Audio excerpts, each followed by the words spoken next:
ఒక మక్కా దగ్గరికి వెళ్ళి నోటుకొచ్చినట్టు మాట్లాడు అక్కడ దేవుణ్ణి, తర్వాత తలకాయ కూడా ఉండదు. లేదా ఇంకో మసీద్ దగ్గరికి వెళ్ళి మాట్లాడు, తలకాయ కూడా ఉండదు. అది తప్పనను. ఎందుకంటే వాళ్ళ మత విశ్వాసాలు మనం ఎందుకు భంగపరచాలా? ఆ దేవుళ్ళ గురించి ఎందుకు మనం నిందించాలా?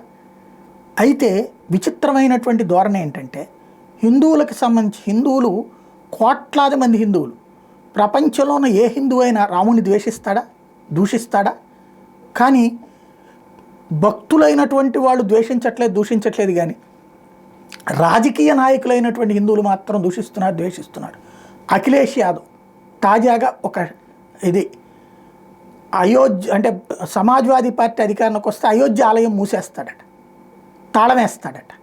ఇది ప్రకటించాడు. ఇది రోడ్డు మీద బహిరంగ సభలో ప్రకటించాడు.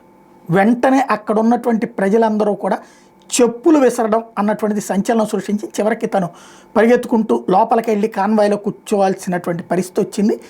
క్రమంగా రాజకీయాన్ని మళ్ళీ మతపరమైనటువంటి పోలరైజేషన్ వైపుకి తీసుకెళ్లే ప్రయత్నం చేస్తున్నాడు అన్నది స్పష్టమవుతోంది.